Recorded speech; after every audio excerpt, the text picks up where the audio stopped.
തെളിമാനം മഴവില്ലൻ ആ song like പല്ലവി ആയിട്ടുണ്ട്. അത് നമ്മളെല്ലാവരും പാടി നടക്കുന്നുണ്ട്.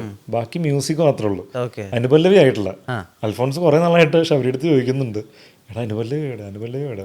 ഷൂട്ട് പതിയെ നടക്കുന്നുണ്ട്, കോളേജ് പോർഷൻസും പരിപാടികളും നടന്നുകൊണ്ടിരിക്കുകയാണ് UC കോളേജിൽ. അപ്പോൾ അന്നൊരു ദിവസം എനിക്ക് ഷൂട്ടില്ല, ശബരിക്ക് ഷൂട്ടില്ല.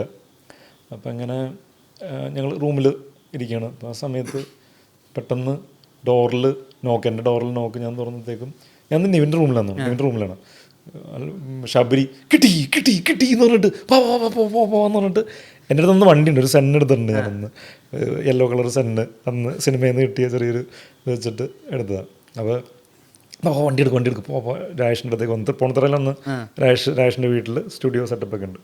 ഞാൻ എനിക്ക് അനുപല്ലവി കിട്ടി ഇപ്പം തന്നെ വരണം എന്ന് പറഞ്ഞിട്ട് നേരെ ഇവിടുന്ന് വിട്ടടിച്ച് പോവാണ്. നേരെ വിട്ടടിച്ച് തൃപ്പൂണിത്തുറ അവിടുത്തെ ജസ്റ്റിൻ നമ്മൾ കോണ്ടാക്ട് ചെയ്യുന്നത്, അവനൊന്നും ഷൂട്ടില്ല. അപ്പോൾ അവനും അങ്ങോട്ടേക്ക് വന്നു. അവിടെ ചെന്നിട്ട് അവിടെ ലൈവായിട്ട് പരിപാടി ശബരി അങ്ങ് പാടാണ്. പാടി കഴിഞ്ഞപ്പോഴത്തേക്കും പരിപാടി ഓൺ.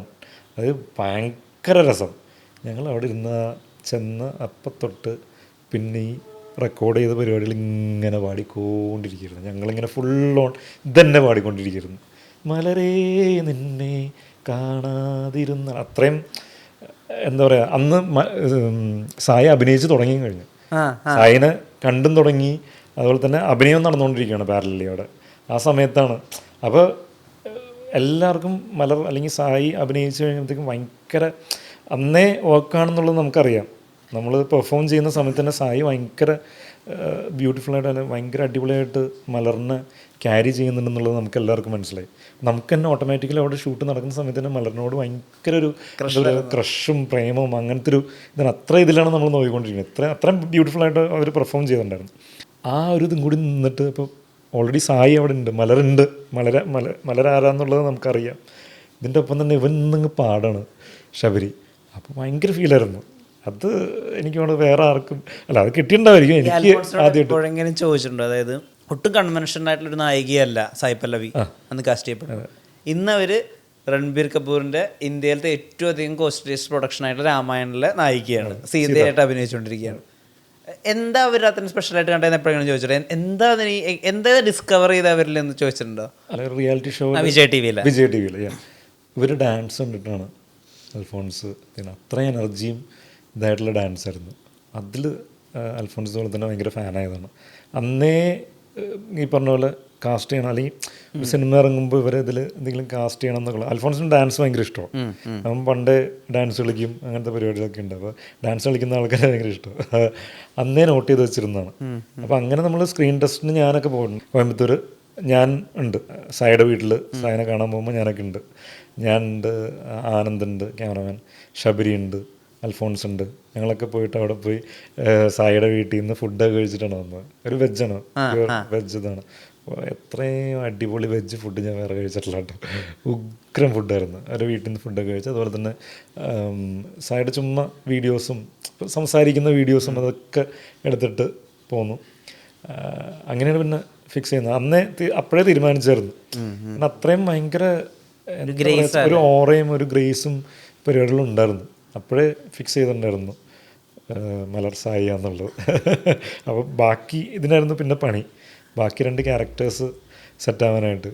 ഞാൻ കേട്ടിട്ടുണ്ട് മേരി അവനും സെലിന അവനും ഇന്ന് മലയാളത്തിൽ എസ്റ്റാബ്ലിഷ് ആയിട്ടുള്ള ഒരുപാട് നായകന്മാർ ഓഡിഷൻ വന്നിട്ടുണ്ട്. സത്യമാണോ? ആ ഉണ്ട്. അവരെ കുറേ പേരെ ഓഡിഷൻ കണ്ടിട്ടുണ്ടല്ലേ? ഓഡിഷൻ ഞാനായിരുന്നു നിവിൻ്റെ ഡ്യൂപ്പ്. അവന് ഷൂട്ടായിരുന്നല്ലോ, നമുക്ക് ഷൂട്ടൊന്നുമില്ല. അപ്പോൾ ഓഡീഷൻസിനും പരിപാടികളിലൊക്കെ ഞാനാണ് ഇരുന്നത്. ഇപ്പോൾ നായികമാരുടെ കൂടെ കാര്യങ്ങളൊക്കെ ഓഡീഷനിൽ നിന്നിരുന്നത് ഞാനാണ്. അതുപോലെ തന്നെ വേറെ ക്യാരക്ടേഴ്സിൻ്റെ നിൽക്കുമായിരുന്നു. ഇപ്പോൾ വിനയ് വന്നിട്ടുണ്ടായിരുന്നു. വിനയ് ഫോർട്ടിൻ്റെ ഓഡീഷൻ നമ്മുടെ പൊരാന്ന് പറയുന്ന ആ വീട്, ആ ഹോസ്റ്റൽ എന്നുള്ള വീടിന് നമ്മൾ പൊരാന്ന് വിളിക്കുന്നത്. ആ വീട്ടിൽ വിനയ് വന്നിട്ടുണ്ടായിരുന്നു. ഞാനും വിനയും കൂടിയാണ് അഭിനയിക്കുന്നത്. സൗബിൻ്റെ ക്യാരക്ടർ ഞാൻ നിന്നിട്ടാണ് അഭിനയിക്കുന്നത്. അപ്പോൾ അതൊരു പ്രാക്ടീസാണല്ലോ. അതങ്ങനെ ഒന്ന് ഒരുപാട് പേരുടെ കൂടെ ഞാനും അഭിനയിച്ചിട്ടുണ്ട്. അപ്പോൾ അതുപോലെ തന്നെ ഈ പറയുന്ന ഒരുപാട് ഇപ്പോൾ പ്രൊമനൻ്റ് ആയിട്ടുള്ള ഒരുപാട് നായികമാർ അതിനകത്ത് ഓഡീഷൻ വന്നിട്ടുണ്ട്. എന്താ പല പ്രധാനപ്പെട്ട റോളുകൾ ചെയ്യുന്നവരും വന്നിട്ടുണ്ട്. ഒന്നുണ്ട്. കുറച്ച് പേരൊക്കെ എന്നോട് പറഞ്ഞിട്ടുണ്ട് ഞങ്ങളിങ്ങനെ മേരിയുടെ റോളിലേക്ക് വന്നിട്ടുണ്ട്, എക്സലിന്റെ റോളിലേക്ക് വന്നിട്ടുണ്ട് എന്നൊക്കെ. പക്ഷെ അവിടെയും ആ പിക്ക് വളരെ കറക്റ്റ് ആയിരുന്നു എന്നുള്ളതാണ്. അനുപമ പരമേശ്വരനും അത് അവരല്ലാതെ വേറെ ആരെയും അതിലേക്ക്. അതെ അതെ. അപ്പം അത്രയും പ്രീ വർക്ക്സും പരിപാടികളൊക്കെ കഴിഞ്ഞിട്ടാണ് പ്രേമത്തിലേക്ക് ഇറങ്ങുന്നതും. പിന്നെ ഈ പറഞ്ഞല്ലോ സ്റ്റാർട്ട് ചെയ്യുന്ന തന്നെ കോളേജിലാണ് ഷൂട്ട്. കോളേജിലാണ് ഫസ്റ്റ് സ്കെഡ്യൂൾ എന്ന് പറയുന്നത്. കോളേജ് പോർഷനാണ് എടുക്കുന്നത്. അത് കഴിഞ്ഞിട്ട് കഫേ അഗാപ്പെ എന്നുള്ള പോർഷൻ, തേർഡ് ഫേസ് അത് കഴിഞ്ഞിട്ട് എടുത്തു. അപ്പോൾ താടി ഫസ്റ്റ് താടി വെച്ചിട്ടുള്ള പരിപാടി എടുത്തിട്ട് അത് കഴിഞ്ഞിട്ട് പിന്നെ താടി പഠിക്കുന്നു, മീശ വെച്ചിട്ടുള്ള പരിപാടി. അത് കഴിഞ്ഞിട്ടാണ് ഈ പറയുന്ന +2 അല്ലെങ്കിൽ ആ ഒരു കാലഘട്ടം എടുക്കുന്നത്. ആ സമയത്ത് കോളേജും കൂടിയാണല്ലോ, ഫുൾ ഓണാണ്. നമ്മൾ ഭയങ്കര യങ് ആയിട്ടുള്ള ടൈമാണല്ലോ. ആ ടൈമിൽ ഫുള്ള് കോളേജ് അങ്ങനത്തെ പരിപാടിയൊക്കെ ഇട്ട് നല്ല ചാർജിലായിരുന്നു എല്ലാവരും നല്ല കട്ട ചാർജിലായിരുന്നു. ഫുൾ ഓൺ എല്ലാവരും ഉണ്ടായിരുന്നു. ഞാനൊക്കെ ഡാൻസിൻ്റെ സീൻ പറയാം. അതിൽ റോക്കാങ്കുത്ത് സോങ്. അപ്പോൾ ഷൂട്ടില്ലാത്ത സമയത്ത് ഞാൻ നിവിൻ ഉണ്ടോയെന്ന് എനിക്ക് ഓർമ്മയില്ല, ഞാനും കിച്ചുണ്ട്, ശബരിയില്ല. ഷോട്ട് കഴിഞ്ഞാൽ അപ്പം മുണ്ടെടുത്ത് കൊടുക്കും, വയറിളക്കം വരുന്നു, പൊറോട്ടയും ബീഫും കഴിച്ചാണ് അത് വെച്ചാണ് ഡാൻസ് കളിച്ചത്. 48 മണിക്കൂറൊക്കെ ഷൂട്ടുണ്ടായിരുന്നു, ഡാൻസ് പരിപാടിയൊക്കെ അങ്ങനെയൊക്കെ ഉണ്ടായിരുന്നു. അതൊക്കെ വെച്ചിട്ടാണ് ഡാൻസ് കളിച്ചത്. ഓണായിരുന്നു. കൈയടിക്കുമ്പോൾ ഷോട്ട് കട്ടറിഞ്ഞ് അപ്പം മുണ്ടെടുത്തിട്ട് ഹോളിൻ്റെ അപ്പുറത്ത് വാഷ്റൂം ബാത്റൂം ഉണ്ട്, അവിടെ പോകായിരുന്നു. അയ്യോ ആൾക്കാർ ആയിരുന്നു. പക്ഷെ ഭയങ്കര അടിപൊളിയായിരുന്നു. കാരണം ഈ ക്ലാസ് റൂമിലിരിക്കുന്ന പിള്ളേർ ഇവരൊക്കെ ഓഡിഷൻ ചെയ്ത് എടുത്തത്. അപ്പോൾ ഇവരൊക്കെ ഉണ്ട് ഫുൾ ഓൺ. അതായത് ഒരു കോളേജ് ഫീൽ തന്നെ ആയിരുന്നു. ഇപ്പോൾ ഈ ആർട്സ് ഡേ നടക്കുന്ന ഓഡിറ്റോറിയത്തിൽ ഷൂട്ട് ചെയ്യുമ്പോൾ എല്ലാവരും ഉണ്ട് അവിടെ.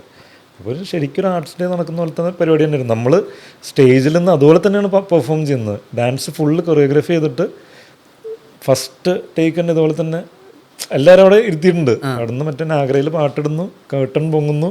നമ്മൾ ഈ പാരിഷിലും കോളേജിലൊക്കെ ചെയ്ത പോലെ തന്നെ നേരെ കേട്ടൺ പൊങ്ങുന്നു, പരിപാടി ഒറ്റയടി അടിക്കുന്നു. പിന്നെ പല പല ആംഗിളുകളും സാധനങ്ങളും എടുത്തുകൊണ്ടിരിക്കുന്നു. അങ്ങനെയായിരുന്നു. അപ്പോൾ തുറക്കുമ്പോൾ തന്നെ അവിടെ നിന്ന് ഓളമാണ്, അവരെയും ഷൂട്ട് ചെയ്യുന്നുണ്ടല്ലോ. അപ്പോൾ പൊളിയായിരുന്നു. അങ്ങനെ ഭയങ്കര പൊളി മോഡിൽ ഷൂട്ട് ചെയ്തതാണ് സോങ്ങൊക്കെ. പൊളിപൊളി ഞങ്ങളുടെ അടി പൊളിഞ്ഞിരിക്കുന്നു. അവിടെ അങ്ങോട്ട് സിജുവിൻ്റെ ജേണി അങ്ങോട്ട് ആരംഭിക്കുകയാണ്. ആസ് എൻ ആക്ടർ ഇൻഡിപെൻഡൻ്റ് ആയിട്ടുള്ള പ്രൊജക്റ്റുകൾ അവിടെ നിന്ന് അങ്ങോട്ട് പതുക്കെ തുടങ്ങുന്നു. ഹാപ്പി വെഡിങ് വരുന്നു. സർപ്രൈസ് ഹിറ്റായിരുന്നു ആ സമയത്ത്. ആരും പ്രതീക്ഷിച്ചില്ല ആ സാധനം വർക്കാവുന്നു. ആൻഡ് അതിലേറ്റവും ഇൻട്രസ്റ്റിംഗ് ആയിട്ടുള്ള കാര്യം, ഷറഫുദ്ദീനിൽ ഇത്രയധികം ഇളകി ആടാൻ കഴിവുള്ള ഒരാളുണ്ടെന്നും കൂടി അന്ന് മനസ്സിലാക്കാൻ പറ്റും. അത് വലിയൊരു സാധ്യതയാവുന്നു. അവിടെ നിന്ന് അങ്ങോട്ട് പതുക്കെ ചെറിയ വേഷങ്ങൾ, ഐ മീൻ ചെറിയ സിനിമകളിൽ ഇങ്ങനെ രസമുള്ള വേഷങ്ങൾ ചെയ്ത് അങ്ങനെ പോകുന്നു. അവിടെ നിന്നാണ് ഏറ്റവും വലിയ റിസ്ക് എടുക്കുന്നത്. ഒരു വലിയ പ്രൊഡക്ഷൻ, വിനയൻ സാറിൻ്റെ ഡിറക്ഷൻ, 19ാം നൂറ്റാണ്ട് എന്നുള്ള സിനിമ, കുറേ സസ്പെൻസ് ഉണ്ടായിരുന്നു. ഞങ്ങൾ അവതരിപ്പിക്കുന്ന യുവതാരം എന്നുണ്ട്. അപ്പോൾ പല ഗസ്റ്റുകളുണ്ടായിരുന്നു. ചിലപ്പോൾ ടോബി, എനിക്ക് സസ്പെൻസ് ആയിരുന്നു. അതല്ലേ എന്നെ ഫിക്സ് ചെയ്തിട്ടുണ്ടെന്നുള്ള അറിയില്ലല്ലോ. അപ്പോൾ ഞാൻ ഇങ്ങനെ വെയിറ്റ് ചെയ്ത് നിൽക്കുകയായിരുന്നു. കാരണം ഇത്ര വലിയ ബഡ്ജറ്റിൽ വരുന്നൊരു സിനിമ ആയതുകൊണ്ട്. അപ്പോൾ അന്ന് മൂല്യമുള്ള ആൾക്കാരെയും കാര്യങ്ങളും, അന്നല്ല ഇന്നുണ്ട്, മൂല്യമുള്ള ആൾക്കാരെ എനിക്ക് ആദ്യം ചൂസ് ചെയ്യുക. അപ്പോൾ അതുകൊണ്ട് ആദ്യം എൻ്റെ അടുത്ത് സംസാരിച്ച് കഴിഞ്ഞിട്ട് പിന്നെ കുറേ നാൾ സാറിൻ്റെ വിളി ഉണ്ടായിരുന്നില്ല. പറഞ്ഞ പോലെ കുറേ പിന്നെ എനിക്ക് വേറെ ഓപ്ഷൻസിലേക്കൊക്കെ പോയി. അത് കഴിഞ്ഞിട്ടാണ് പിന്നെ എന്നെ മതി എന്നുള്ളൊരു സാധനത്തിലേക്ക് സാറ് ഡിസൈഡ് ചെയ്യുന്നത്. അതിനു വേണ്ടി പണിയെടുത്തൂല കുറേ. പിന്നെ പണിയെടുക്കാൻ എനിക്ക് ഇപ്പോഴും മടിയില്ല. പണ്ട്